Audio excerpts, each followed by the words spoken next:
과자 안에 성분 멜라민이 이제 몸에 안 좋다고 그렇게 이제 교육시키는 그런 게임인 것 같아요. 이제 피하기 게임 같은데 설명 들어보니 한번 예 바로 시작을 해보겠습니다. 시작. 이게 뭐냐? 콧구멍이 이렇게 움직이고요. 바나나를 먹을 수 있는 거고요. 이제 밑에 보면은 화면 밑에 보면 뭐 먹으면 안 돼요. 써져 있는 저걸 먹으면 안 돼요. 먹어야 되는 게 먹으면 안 돼요. 콧구멍이 이제 터졌습니다. 파인애플은 아까 먹으면 안 되는데 지금 먹을 수 있는. 이제 그러니까 바나나하고 파인애플은 지금 먹을 수 있는데 다른 건 먹으면 안 된다 이거지. 이 캐릭터는 뭐냐? 이것도 아이템이네. 피해. 지금은 태격해야 돼.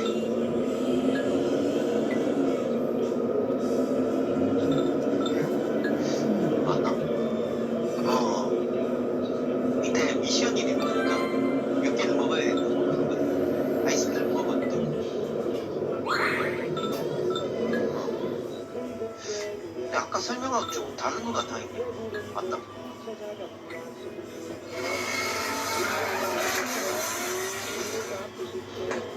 뭐에다 먹어? 김치찌개? 네.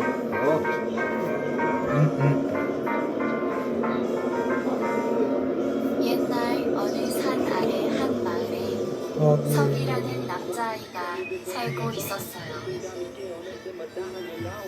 석이는 일찍이 부모를 여의고 돌보아줄 친척이나 의지할 형제 자매도 없이 살아가고 있었어요. 하지만 날이 갈수록 그거는 더욱 어려워졌고 석이는 벌써 이틀이나 아무것도 먹지 못했어요. 이 집 저 집을 돌아다니며 구걸을 하던 석이는 황부자네 집에 다다랐어요. 마루에서는 황부자가 봄방배를 입에 물고 쉬고 있었어요. 어르신, 혹시 음식을 조금 얻을 수 있을까요? 어제부터 아무것도 먹지 못했습니다. 어제부터 굶었다고? 네, 배가 너무 고파요. 그거 참 싹한 일이구나. 하지만 말이다. 음식이 필요하면 일을 해서 품삯으로 받아가는 것이 맞지 않겠느냐? 배가 고프면 구걸을 할 것이 아니라 일을 해야지. 일이요? 제가 도와드릴 수 있는 일이 있다면 무엇이든 할게요. 말씀만 해주세요. 황부자는 살짝 미소를 지으며 손가락으로 가리키며 말했어요. 요 앞에 공밭에 자갈이 너무 많아 공농사 짓기가 어렵다. 여기 있는 호미와 자루를 가져가서 자갈을 골라내 주겠느냐? 그 정도 일이라면 너도 할 수 있겠지? 네, 할 수 있고 말고요. 바로 할게요. 석이는 젖 먹던 힘을 다해 일했어요. 일을 한 대가로 음식을 먹을 수 있다는 생각에 힘을 낼 수 있었지요. 석이는 어느덧 5자루도 넘게 자갈을 가득 담았어요. 어디 좀 보자. 어디 보자. 이거 했구나. 수고 많았다. 뭐. 네, 어르신. 이제 품삯을 받을 수 있을까요? 싸. 석이의 말에 황부자는 얼굴에서 웃음기를 싹 거두었어요. 싸. 품삯? 무슨 품삯 말이냐? 네? 제가 일을 도와드리면 음식을 주신다고 아까 말씀하셨잖아요.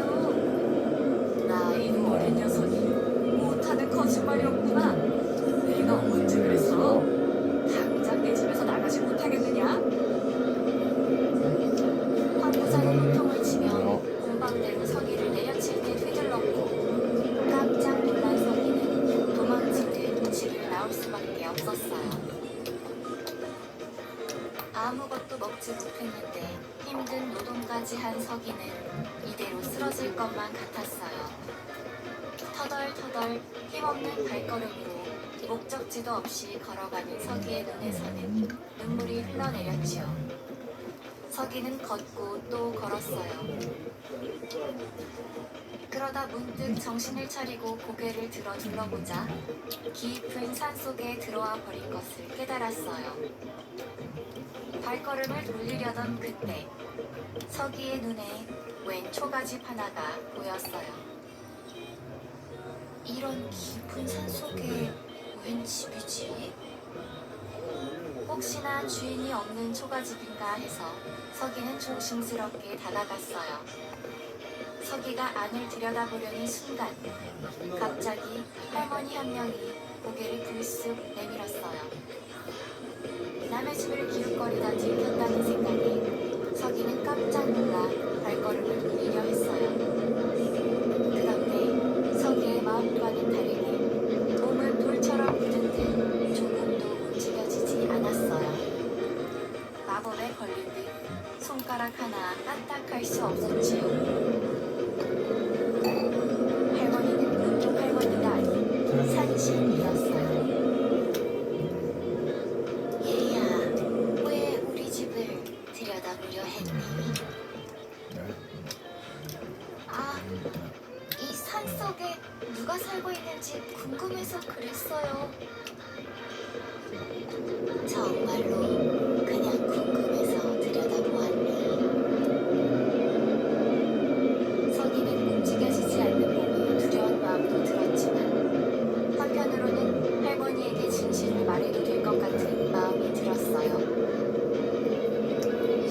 실은 저는 돌아갈 집이 없는 노아입니다. 걷다 보니 이렇게 깊은 산속에 들어왔는데 아무도 살지 않을 것 같은 곳에 초가집이 있는 것을 보고 혹시나 주인 없는 집이면 조금만 쉬었다 갈까 하는 마음에 들여다보았어요. 다리가 너무 아프고 많이 지쳐서 아주 잠깐만 쉬었다 갈까 하고요.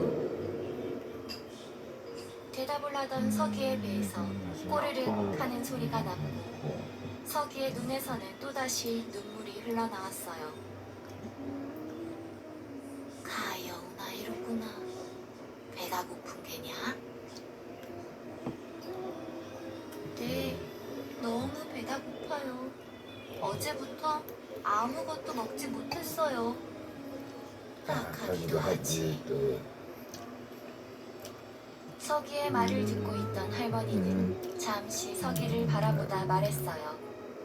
말해보렴. 뭐가 먹고 싶으니? 내가 주마. 네? 네? 정말이요? 그럼 따끈따끈한 쌀밥 한 그릇, 아니 한 그릇만이라도 먹을 수 있을까요? 그거면 충분해요. 서기의 말을 들은 할머니는 빙그레 미소를 지었고 그러자 펑 하는 소리와 함께 서기의 앞에 김이 모락모락 나는 먹음직스러운 진수성찬이 차려졌어요. 이걸 제가 먹어도 돼요? 물론이지. 어서 들거라. 서기는 허겁지겁 음식을 먹기 시작했어요. 이렇게 맛있는 음식은 태어나 처음 먹는 것 같았어요. 지쳤던 서기의 몸에도 다시 기운이 돌아오는 것 같았어요. 식사를 마친 서기는 할머니에게 고개 숙여 인사를 했어요. 할머니, 정말 감사합니다. 이제 가볼게요. 가긴 어딜 가? 네? 왔던 길을 돌아서 가야지요. 얘야, 왔던 길을 돌아서 가도 돌아갈 집도 너를 돌보아줄 가족도 이웃도 없다고 하지 않았니? 그러지 말고 여기서 나와 함께 지내자꾸나. 네? 마을로 돌아가 봤자 사람들은 어린 너를 공짜로 부려먹기만 할 것이야. 여기서 내가 시키는 일라면 내가 매일 맛있는 음식을 주마. 네 이름이 무엇이니? 제 이름은 석이에요. 할머니의 갑작스러운 제안에 서기는 얼떨떨했지만 처음으로 자신에게 따뜻한 온정을 베풀어준 할머니와 함께 지내고 싶은 마음이 들었어요. 할머니가 또다시 빙그레 웃음을 짓자 펑 소리와 함께 지게 하나가 나타났어요. 서기가 지게를 짊어지려 하니 할머니가 고개를 저으며 말했어요. 아니, 내가 시키는 일은 그게 아니다. 지게를 지려고 하지 말고 지게에 타보렴. 그 지게를 타고 산 이곳 저곳을 돌아다니며 배가 고팠던 너처럼 공경에 빠진 사람이나 동물, 식물들을 도와줄 거라. 그것이 앞으로 서기 네가 나와 함께 지내며 할 일이란다. 서기가 지게에 올라타자 지게는 서서히 떠올라 나무 바로 위를 날기 시작했어요. 지게 위에서 산을 내려다보니 아래에서 무슨 일이 벌어지고 있는지 모두 볼 수 있었지요. 세상에, 내가 하늘을 날고 있다니 꼭 구름이 실령이 된 것 같은 신기한 기분이야. 우와, 아이스크림이다. 이거 먹을래? 꼭 구름이 실령이 된 것 같은 신기한 기분이야. 잠시 후 서기는 호랑이 한 마리를 발견했어요. 호랑이는 비쩍 말라 있었고 기운이 없는 듯 웅크린 채 가쁜 숨만 몰아쉬고 있었어요. 서기는 지게를 타고 내려가 호랑이의 상태를 살펴보았어요. 호랑이는 늙고 힘이 없어서 사냥할 힘이 남아있지 않아 며칠을 굶은 모양이었어요. 그렇구나. 할머니 말씀을 이제야 알겠다. 지금 이 호랑이처럼 공경에 처한 동물을 도와주는 것이 내 일이구나. 가여운 호랑이야. 너에게 맛있는 고기를 주고 싶어. 서기가 이렇게 말하자 지게가 땅에 2번 발을 굴렸고 먹음직스러운 닭고기가 나타났어요. 그런데 닭고기를 보고도 호랑이는 입맛만 다실 뿐 먹지 못하는 것이었어요. 이상하게 여긴 서기가 살펴보니 호랑이의 잇몸이 많이 상해 있었어요. 가여운 호랑이야, 너의 잇몸을 낫게 해주고 싶어. 그러자 지게가 땅에 2번 발을 굴렀고 호랑이의 잇몸이 튼튼해지고 이빨도 더 이상 흔들리지 않게 되었어요. 호랑이는 맛있는 닭고기를 먹어치웠지요. 기운을 차린 호랑이가 서기에게 말했어요. 이렇게 맛있는 닭고기를 얼마 만에 먹는지 모르겠습니다. 정말 고맙습니다. 할 일을 했을 뿐인걸. 앞으로는 튼튼한 잇몸과 이빨로 직접 사냥을 하렴. 이 은혜에 보답하기 위해 선물을 드리고 싶습니다. 저를 따라오시지요. 서기가 호랑이를 따라가자 그곳에는 금화가 가득 들어있는 항아리가 있는 것이 아니겠어요? 저는 원래 이 산속 동물들의 왕으로 산을 지키는 일을 해왔습니다. 요 아래 마을 사람들은 저에게 제사를 지내며 이렇게 금화를 바쳐왔지요. 형님이 아니었다면 저는 굶어 죽고 말았을 텐데 형님 덕분에 산을 지키는 일을 계속해서 할 수 있게 되었습니다. 그러니 보답으로 이 금화를 형님께 드리고 싶습니다. 가져가시지요. 서기는 금화가 든 항아리를 바라보다 대답했어요. 이제 내게 금화는 필요하지 않아. 나는 마을로 돌아가지 않을 거니까.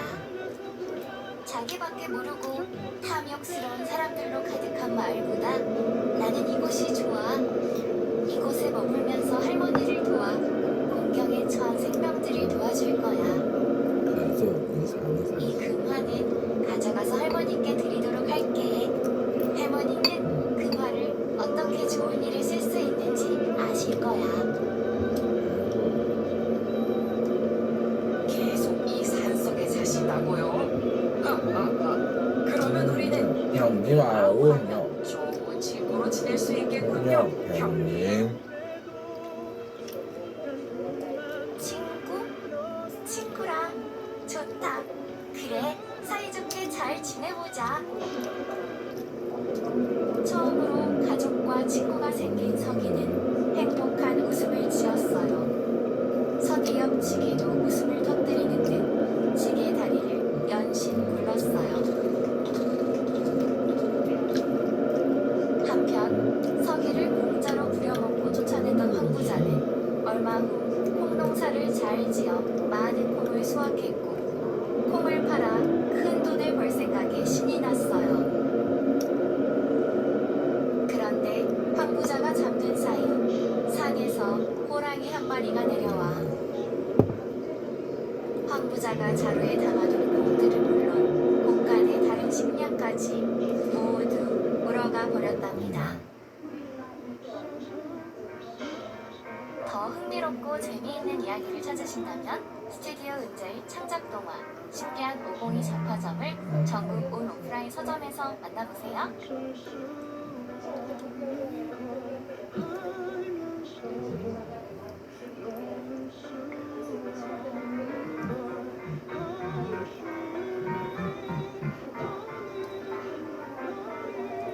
옛날 어느 마을에 석순이라는 이름의 몹시 가난한 모아가 살았다. 그는 어린 나이에 부모를 잃었는데 허기가 질 때면 마을의 부잣집을 돌아다니며 구걸을 해 밥을 얻어먹었다. 잘 곳이 없었던 석순이는 잠 역시 부잣집 근처에서 자곤 했다. 부잣집 밖에는 종종 커다란 볏집들이 놓여있곤 했는데 그 아래에 들어가 볏집을 이불 삼아 덮고 잠이 들었던 것이다. 석순이가 구걸을 하러 가는 집은 총 3군데였고 그는 그 3집을 돌아가며 방문했다. 부잣집 주인들은 어린 석순이가 딱히 볏집에서 잠을 자는 것을 묵인해 주었고 구걸을 올 때마다 밥도 주었다.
여자 몰라요. 여자지 남자 몰라요. 세상 남남이 더 넘는다니까요. 간주를 담고 생활. 먼저 여자의 같이 삶의 생활이에요. 여자가 아침에 눈을 뜨자마자 사람을 그런 대화를 하고 있어요. 어젯밤 늦게까지 만나 놀았는데도 또 보고 싶은 걸 보니 이런 게 이게 정말 사랑인가 사랑인가 봐요. 이때 엄마가 노크도 없이 여자의 방으로 쳐들어와요. 엄마와 지금 전화를 하고 있는 그놈이 맨날 밤늦게까지 안 들여보내는 그 시커먼 놈이냐. 엄마가 얘기 좀 해야겠다. 라며 전화기를 빼앗아요. 그러더니 엄마가 남친에게 맨날 늦게 들여보낼 거면 우리 딸과 헤어지며 전화를 끊어버려요. 여자가 엄마에게 남친 앞에서 창피하게 뭐하는 짓이냐. 엄마가 날 뭐라고 생각하겠냐며 반박 뛰어요. 그러자 엄마가 여자의 동작을 발견하며 넌 앞으로 집 밖으로 한 발자국도 나갈 생각하지 말라며 외출 금지 선언을 해요. 외출 금지 선언에 충격을 먹은 여자는 내 나이가 20살, 법적으로도 모독이 없이 결혼을 할 수 있는 성인인데 무슨 외출 금지냐. 내가 엄마 누냐며 바락바락 대들어요. 그러자 엄마는 집안에서 한 발자국만 나가면 머리를 빡빡 깎아버린다는 강한 반박까지 해요. 여자는 외출 금지 선언은 정말 너무한 것 같다 생각해요. 여자는 이 불합리한 모든 것들을 바로잡기로 하며 가출을 선언해요. 엄마에게 자신이 어른이 된다는 사실을 보여주어야 하기 때문이에요.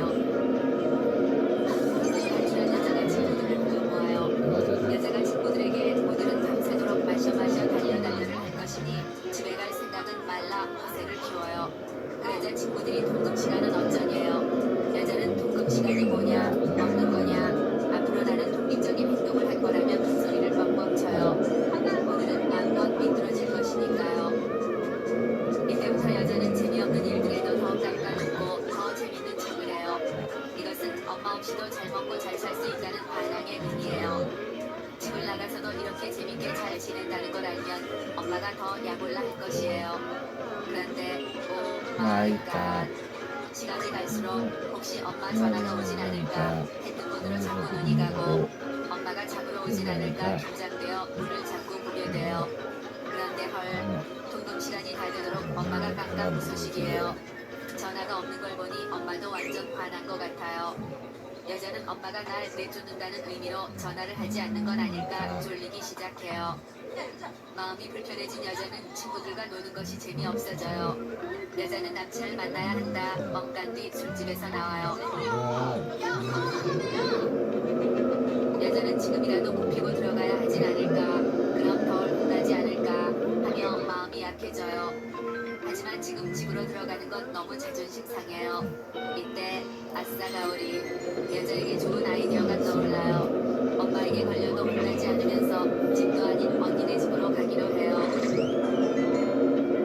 여자가 언니네 집에 도착했어요. 여자가 언니에게 엄마가 통금과 외출 금지를 풀어주기 전까지는 절대 들어가지 않을 것이다. 그러니 언니도 내가 여기 있는 걸 엄마에게 말하지 말라며 마음에도 없는 오버액션을 해요.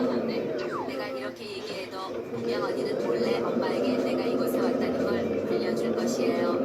그런데 헐 언니가 네 맘대로 하래요. 이 언니 자기 동생이 삐뚤어져도 상관이 없나 봐요. 이 언니 완전 비호감이에요. 언니네 집에 갇혀 있는 것은 생각보다 너무 불편해요. 집에서 입을 옷도 없고 쓰던 화장품도 없어요. 그리고 신혼집에 불쑥 찾아오니 정보 눈치가 무지 보여요. 이때 여자는 언니가 나를 억지로 집에 데려다 주길 바래요. 내 발로 집에 들어가는 것보단 언니 손에 끌려 억지로 들어가는 게 덜 뻘쭘하니까요. 그런데 언니가 여자를 집에 보낼 생각이 없어요. 여자가 언니에게 혹시 엄마한테 전화한 건 아니겠지 하며 엄마에게 전화해달라는 뜻을 은근슬쩍 어필해요. 그런데 엄마에게는 전화하지 않을 테니 걱정 말래요. 이 언니 내 친언니 맞나 몰라요. 언니가 여자를 돌려보낼 생각이 없다는 걸 안 여자는 한없이 불안 초조해지기 시작해요. 지금까지 엄마가 여자를 찾지 않는 걸 보면 여자를 쫓아내려는 게 분명해요. 집에서 쫓겨나면 언니네 집에서 형부 눈칫밥을 먹다가 결국 언니네에서도 쫓겨날 게 분명해요. 이때 여자는 앞으로 어디서 뭘 먹고 살아야 하는지 슬퍼져요.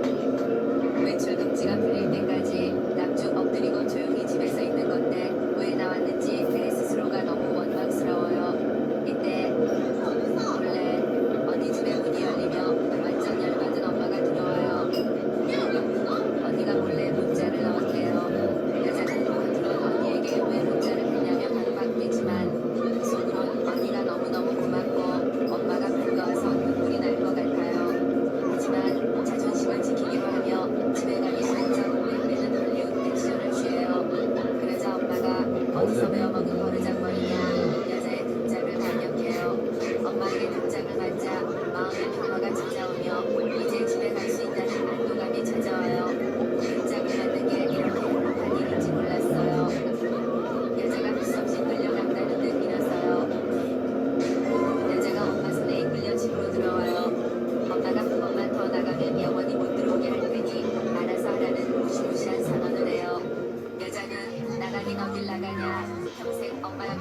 얼마부터 살 거라 생각하지만 몰라. 몰라를 외치고 방으로 들어와요. 여자는 방으로 돌아와 침대에 눕자마자 편안함과 안도감이 밀려와요. 역시 내 방, 내 침대가 최고예요. 여자는 다시는 가출 따위 꿈에도 보지 않기로 하며 편안히 잠에 들어요. 역시 집이 최고예요. 다음은 남자의 가출 탐구 생활이에요. 만취한 남자가 비틀거리며 집에 들어와요. 그런데 헐, 엄마가 긴장을 가격하며 지금이 몇 시인데 이제 들어오냐? 하루 이틀도 아니고 도대체 뭐가 되려고 하냐? 계속 이렇게 네 멋대로 할 거면 나가서 살라는 방라를 쏟아내요. 나가 살라는 말에 열받은 남자가 밖으로 나가버려요. 남자가 와, 오, 자를 남발하며 주변에 헛발질을 해요. 엄마는 내가 집안이면 갈 데가 전혀 없는 줄 아나 봐요. 남자가 간다고만 하면 쌍수를 들고 분명할 친구들이 앉아번호로 연병장 한 바퀴 반이 넘어요. 남자는 이번 기회에 엄마한테 내가 어른이라는 걸 확실히 보여주기로 해요. 남자가 친구의 자취방에서 술을 마시며 엄마의 만행을 성토해요. 국가에서 술을 마셔도 된다고 법으로 인정받은 성인인데 술 먹고 늦게 들어왔다고 나가라는 게 네가 봐서 말이 되는 상황이냐. 난 용납할 수 없다며 방방 뛰어요. 이때 남자가 친구에게 며칠만 신세 좀 지자고 해요. 순간 친구의 얼굴에 미묘한 경련이 일어나며 5초간의 어색한 천막이 흘러요. 생각보다 친구의 반응이 시큰둥한 것 같아요. 하지만 나가라고 하지 않았잖아요. 그래서 그냥 있기로 해요. 그런데 오 마이 갓, 남자가 자려고 친구의 침대에 눕자 나는 혼자 자는 버릇이 있으니 바닥에서 자면 안 되겠네요. 숨소리가 들리면 못 자니까 입으로 숨 쉬래요. 뒤척이는 소리 나면 못 자니까 몸을 고정시키래요. 힘없는 서름이란 게 바로 이런 건가 봐요. 다음날 눈을 떴어요. 그런데 헐, 친구 녀석이 기다렸다는 듯 내일 부모님이 올라오신대요. 저건 분명 나가라는 뜻이에요. 남자는 사실 나도 오늘 독립준비 때문에 바빠 나가려 했다며 쿨하게 친구네 집에서 나와줘요. 저 시키는 내가 지네 집 아니면 갈 곳이 없는 줄 아나 봐요. 남자가 친구들에게 며칠 신세 좀 지자며 전화를 돌려요. 그런데 헐, 고향에 내려왔다. 엄마가 와서 안 된다. 방을 뺐다는 등등등 핑계투성이에요. 여기저기에서 까인 남자는 역시 집뿐인가 싶어 마음이 살짝 약해져요. 하지만 사나이가 큰 소리 다 쳐놓고 이대로 집에 갈 순 없어요. 남자는 독립을 하려고 했는데 남한테 의지하려고 한 자체가 잘못되었다 생각해요. 까짓거 친구 집이 없으면 어때요? 숙식 알바를 구하면 돼요. 이때 남자는 본격적인 구직 활동에 들어가요. 첫 번째 가게로 들어가요.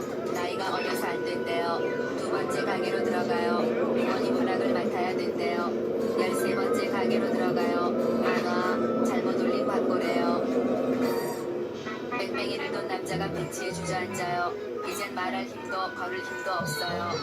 일자리 구하기가 만만치 않아요. 남자는 지금이라도 집에 들어가면 어떨까 살짝 약한 생각이 들어요. 하지만 여기서 굽힐 수 없어요. 숙식 알바가 안 구해지면 어때요? 하늘을 입을 삼아 벤치에서 하루 비비면 되는 것이에요. 난 젊으니까요. 날씨도 따뜻하니 스르르 잠이 들어요. 이때 싱글싱글한 소리에 눈을 떠요. 헐, 무서운 10대의 대명사 왕새떡질 고객들과 눈이 마주쳤어요. 자동으로 눈을 감고 다시 자는 척해요. 이때 한 녀석이 죽었나봐 라며 남자를 계속 찔러대요. 이를 악물고 참아요. 약 1시간 동안 죽은 척을 하던 남자가 보딩들이 간 걸 확인하고 발딱 일어나요.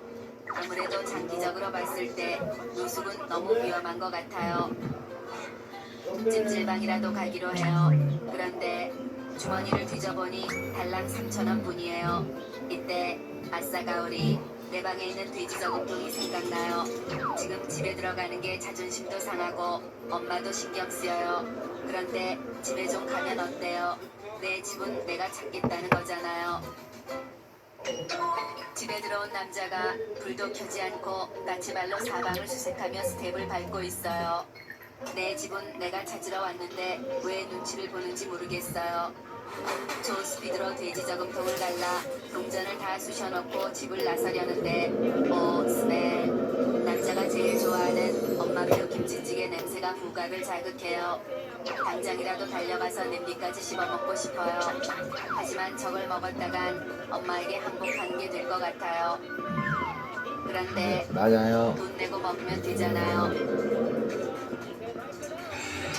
한 끼 식사를 마친 남자가 아메리칸 스타일로 식탁에 동전 53개를 내려놔요. 50개는 김치찌개값, 나머지 3개는 팁이에요. 그런데 따뜻한 음식이 들어가니 눈꺼풀이 무거워져요. 엄마가 오기 전에 나가야 하지만 맞아요. 좀 자면 어때요? 숙박비 내고 자면 되잖아요. 남자가 애써 자기 합리화를 하며 풀풀 잠이 들어요. 그런데 엄마가 밥 먹으라며 남자를 깨워요. 화들짝 놀란 남자가 당황하기 시작해요. 밥을 먹으라니 이렇게 나의 가출 사건을 무마하려나 봐요. 남자는 나가더라도 엄마의 성의를 봐서 밥은 먹어주고 나가기로 해요. 이때 엄마가 밥을 다 먹었으면 재활용품 좀 내다 놓으래요. 엄마가 이런 식으로 또 얼렁뚱땅 넘어가려고 해요. 하긴 내가 없으면 저 재활용품들은 집에 쌓여갈 게 뻔해요. 그렇다면 가정이 무너지고 사회가 무너지고 국가가 무너질 거예요. 남자는 먼 미래를 위해 이번 한 번만 엄마를 봐주기로 해요.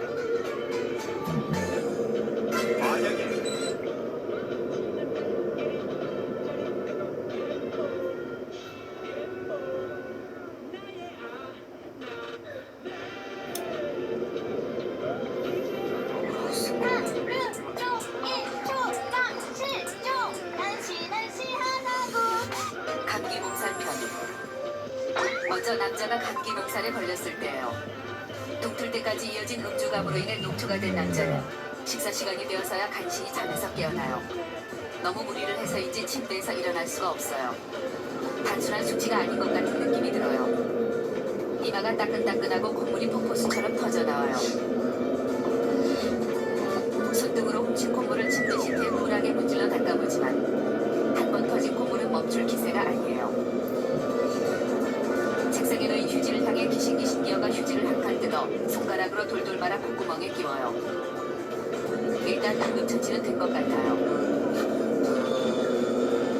근데 엄마가 혜수야 밥 먹어 라는 기모스러운 발언을 내던지며 방으로 들어와요.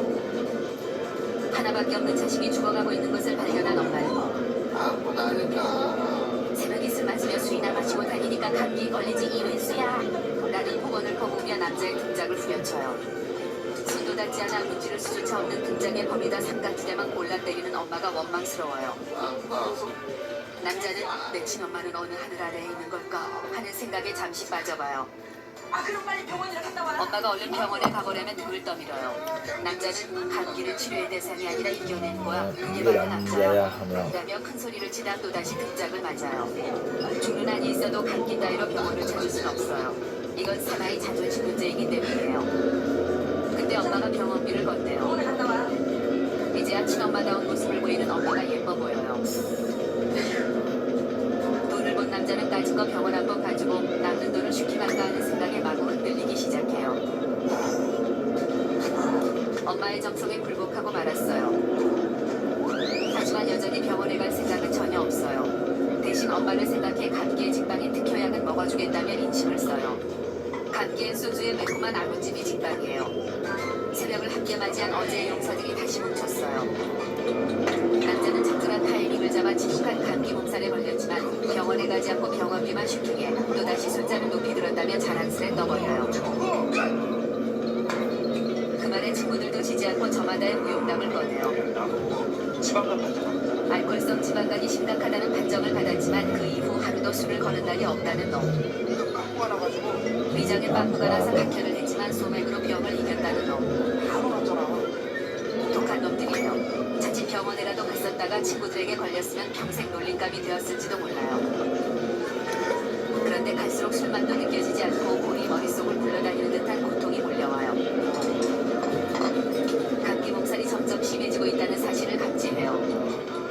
너무 약하게 쓴 것 같아요.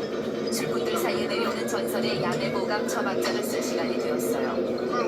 남자는 글라스에 소주를 붓고 고춧가루를 무차별 투하한 후 깔끔하게 원샷해요. 남자의 사내 다음에 친구들이 감탄을 해요. 곧바로 약효가 나타나네요. 공중부양을 하듯 몸이 하늘 위로 동실 떠오르는 듯한 기분이 느껴질 찰나 남자는 정신을 잃어요. 깨어나니 집이에요. 순간이동을 한 건가 하는 생각에 잠시 빠져봐요. 그렇게 강한 약을 처방했음에도 불구하고 코에선 유전이 터지듯 콧물이 쉴 새 없이 터져나오고 뼈마디가 욱신거리며 체감 체온은 40도를 넘어선 듯해요. 거기에 보너스로 폭음으로 인한 두통이 밀려오고 뱃속이 뒤집어진 듯 울렁거리기 시작해요. 남자는 화장실로 달려가요. 변기를 붙들고 발성 연습을 하던 남자는 변기를 가득 채운 빅민 내용물을 발견해요. 각별. 그 순간부터 남자는 공포에 빠져들어요. 그렇게 사나이를 부르짖던 남자의 모습은 이제 남아있지 않아요. 자신의 생명이 풍전등화의 상태라는 착각에 빠진 남자는 전신에 힘이 빠져 꼼짝도 할 수 없는 상태가 돼요. 화장실을 기어나와 다 죽어가는 목소리로 엄마를 불러 제껴보지만 아무도 없어요. 그때 부모님이 외갓댁에 가신다고 했던 말이 떠올라요. 자신의 생명을 구해줄 사람이 아무도 없다는 것을 알게 된 남자는 패닉 상태에 빠져요. 내 목숨은 내가 지켜야 한다는 절박함에 남자는 마지막 기력을 짜내 밖으로 나가요. 다급한 마음에 맨발로 뛰어나와 택시를 잡으려 하지만 좀처럼 택시가 잡히지 않아요. 남자는 자신의 생명이 점점 꺼져가는 것을 느껴요. 이제 이판사판이에요. 달려오는 택시 앞으로 몸을 내던져요. 목숨을 건 도박이 성공했어요. 택시 안에 울려 퍼지는 구슬픈 발라드가 남자의 마음을 더욱 약해지게 만들어요.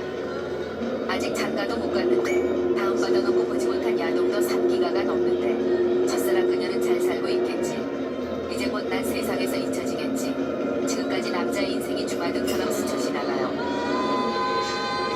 어느새 남자의 눈가가 촉촉해지다 오열하기 시작해요. 왜 그렇게 술로 몸을 혹사한 걸까 하는 후회가 밀려들어요. 기적적으로 생명을 건진다면 다신 술도 담배도 입에 대지 않으리라 다짐해요. 수많은 검사를 마치고 침대 위에서 결과를 기다려요. 남자는 긴장으로 인해 점점 숨이 가빠지고 식은땀이 흐르기 시작해요. 암일까? 아니겠지. 암이 확실해. 하며 점점 자신의 병명을 확정하고 쓸데없는 고민을 시작해요. 그때 옆자리 환자를 담당하는 예쁘고 섹시한 여 간호사를 발견해요. 순간 남자는 모든 것을 잊고 천연제를 발라 머리를 넘기며 예쁜 간호사의 시선을 받기 위해 애를 써요. 이런 순간에도 남자란 동물은 어쩔 수 없나 봐요. 간호사가 외면하고 떠나가자 다가올 괴로운 투병 생활이 떠올라요. 항암 치료를 받고 머리가 빠져버린 자신의 모습을 떠올려보며 다시 우울함에 빠져들어요. 그때 담당 의사가 차트를 들고 다가와요. 공포가 극에 달한 남자는 조용한 친구를 맞는 게 낫지 않을까 하며 갈등해요. 담당 의사가 차트를 삼키고는 말해요. 전이 아니고 바닥에 고춧가루예요. 각혈이 아니라 아구찜 국물을 토한 것뿐이라고. 그리고 감기 같은데 남자는 날 안심시키려 연극할 필요 없다며 사실대로 말해달라 울부짖어요. 의사는 단호한 표정으로 도대체 뭘 먹은 거냐 나무라기 시작해요. 남자는 새 생명을 얻은 것만 같은 무한한 행복감에 빠져들어요. 맨발로 응급실을 나섰는데 이대로 집에 가기가 너무 아쉬워요. 새 생명을 얻은 걸 자축하지 않고서는 잠들 수 없을 것만 같아요. 마음을 극복한 남자 정도 친구들에게 전화를 해 말해요. 소주 한 잔 콜. 이미 술을 끊겠다던 다짐은 머릿속에서 사라진 지 오래예요. 친구들을 만나 이 엄청난 무용담을 이야기해 줄 것을 생각하니 벌써부터 흥분이 돼요. 지금까지 남자가 감기 몸살에 걸렸을 때였어요. 다음은 여자가 감기 몸살에 걸렸을 때예요. 아침에 눈을 뜬 여자는 몸이 찌뿌둥한 걸 느껴요. 자가 진단을 해봐요. 이럴 수가. 이마가 불덩이에요. 감기가 걸린 건 아침 저녁으로 쌀쌀한 날씨에 입을 어여쁜 신사 카디건이 없기 때문이라 확실해요. 드디어 장바구니에 담아놓았던 아이보리색 신사 카디건을 얻어낼 절호의 찬스가 왔어요. 여자는 엄마에게 달려가 엄마의 손을 머리 위에 올려놓아요. 그리곤 연기파 배우 전도연으로 빙의해 엄마에게 수줍급 연기를 선보여요. 오늘 맡은 배역은 카디건이 없어 죽을 병에 걸린 비련의 여주인공이에요. 다 죽어가는 목소리로 대사를 치고 가끔 기침 소리에 효과음을 곁들여줘요. 덧붙여 감기의 원인은 아마도 입고 다닐 따뜻한 가디건이 없어서인 것 같다고 복선을 깔아요. 엄마가 내 이마에 손을 얹어보고는 내 이마가 더 뜨거워. 엄마 이마가 더 뜨거운데 라고 냉정하게 대답해요. 5살 시절부터 품어왔던 친엄마가 아니라는 의심에 다시 불이 지펴졌어요. 옛날부터 엄마는 언니만 더 이뻐했어요. 여자는 엄마에게 자신의 상태가 얼마나 심각한지를 객관적이고 과학적으로 확인시켜주기 위해 병원으로 가기로 해요. 병원 가기 전에도 기본적인 화장은 필수예요. 몸이 좋지 않으니 비비크림을 바른 피부에 눈썹 정도만 그려줘요. 생얼 스타일의 마무리, 탑스타들도 즐겨 쓰는 필수 아이템 뿔테 안경을 착용해 얼굴을 가려줘요. 야, 좋지 않은 모습이 마음에 들면 일단 셀카를 남겨요. 그리고 주사 맞을 때를 대비해 품위가 살아있는 명품 반스로 갈아입어요. 역시 명품이 다르네. 병원에 가는 길에 의사 선생님께 말씀드릴 증상을 생각해봐요. 기침, 발열, 오한해. 생각해보니 예전부터 옆구리도 좀 쑤셨던 것 같고 두통이 생긴 지도 오래된 것 같아요. 가벼운 감기라고 생각했지만 무시무시한 백혈병으로 밝혀졌던 드라마 주인공이 생각나요. 혈병은 아니겠지? 나 역시 그런 경우가 아닌가 하는 걱정이 밀려오기 시작해요. 수 없어. 병원에 도착한 여자는 여러 가지 상상으로 인해 이미 시한부 선고를 받은 여자가 된 듯해요. 이때 간호사가 생년월일을 물어요.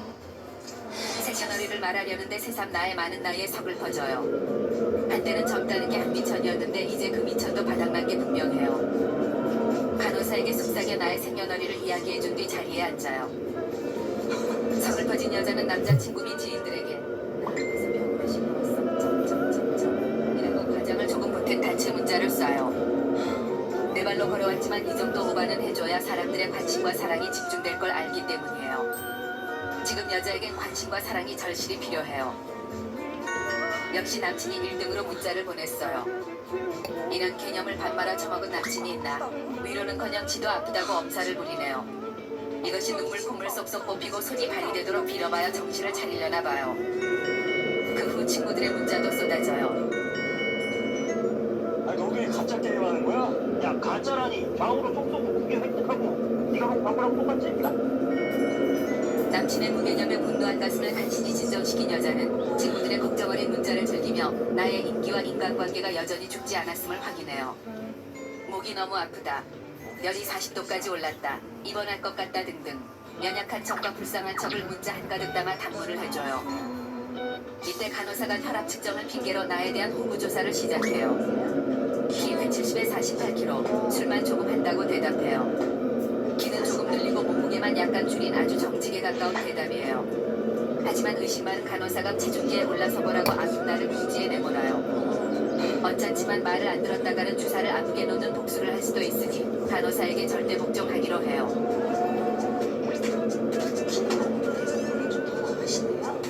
이런 된장, 이놈의 몸뚱아리는 아무리 아파도 살은 그대로예요. 몸보다 마음이 100배는 더 아픈 순간이에요. 드디어 의사 선생님을 만날 시간이에요. 걱정스런 마음에 심박수가 급증하지만 꾹 참고 문을 열고 들어가요. 와우, 여긴 천국이었어요. 잘생기고 총각으로 추정되는 폭발간지 의사 선생님이에요.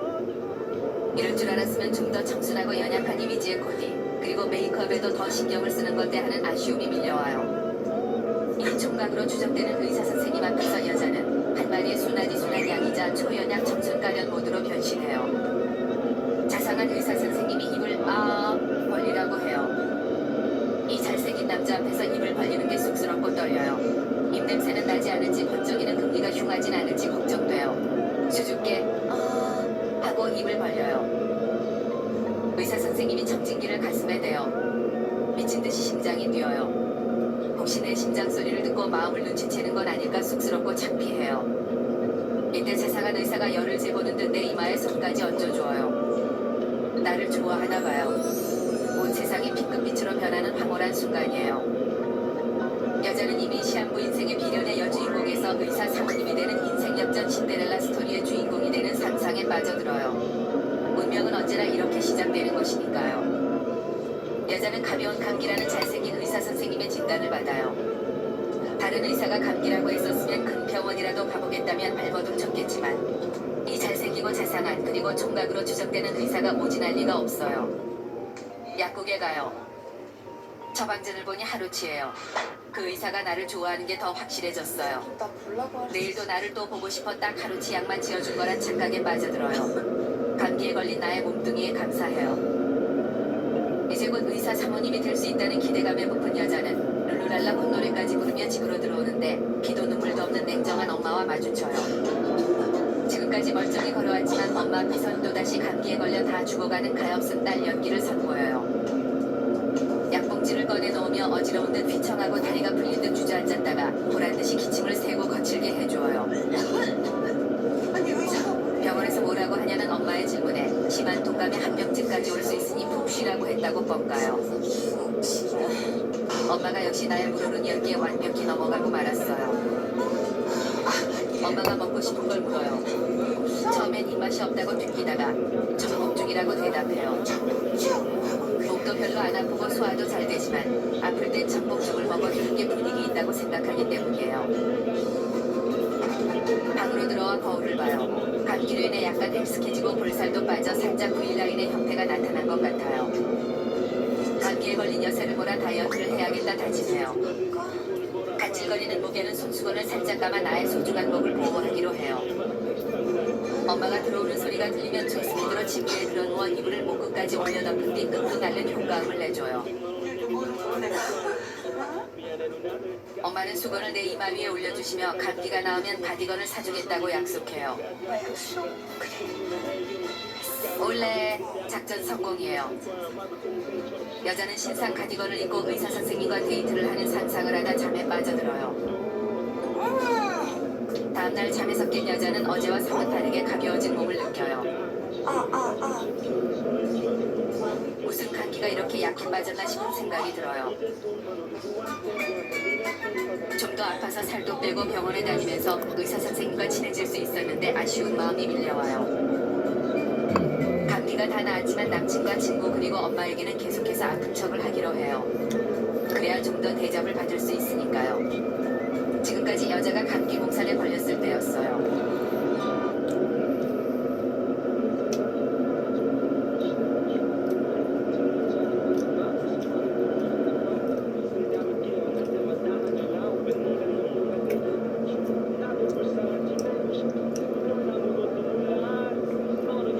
캘로리 팩트 제로? 이게 제로라고? 알미늄의 요즘 단백질.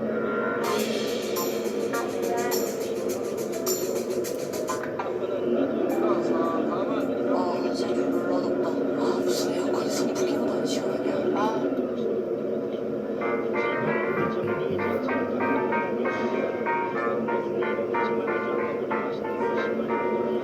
옛날 어느 마을에 정대감이라는 사람이 살았다. 하루는 정대감이 꿈을 꾸었는데 달을 입으로 삼키는 꿈이었다. 그가 주변에 물어보니 이 꿈은 장차 훌륭한 자녀가 태어날 태몽이라고 했다. 곧 그의 아내는 임신을 하였고 몇 달 후에 어이없는 딸이 태어났다. 높은 벼슬 한 자리를 차지할 아들이 태어날 줄 알았던 정대감은 조금 실망했다. 하지만 언제든지 또 아들을 낳으면 된다고 생각하며 딸을 귀여워했다. 마침 정대감의 집 하인이 40대 여인도 임신 중이었다. 정대감의 딸이 태어나고 얼마 지나지 않아 그녀도 출산을 했다. 아들이었다. 정대감은 자신은 딸을 낳고 하인이 아들을 낳자 조금 심술이 났다. 그가 하인인 여인에게 가 물었다. 자네는 어떤 태몽을 꾸었던가? 태몽이랄 것이 있었나 잘 모르겠지만 푹 익은 감을 먹는 꿈을 꾸었던 것 같아요. 정대감은 속으로 생각했다. 푹 익은 감은 무슨 썩은 감이겠지. 썩은 과일을 먹는 태몽으로 태어난 아기와 꽉 찬 달을 먹는 태몽으로 태어난 아기라니 태몽부터가 수준이 다르구만. 출생부터 보잘것없는 아들보다야 내 딸이 훨씬 귀하지. 그럼.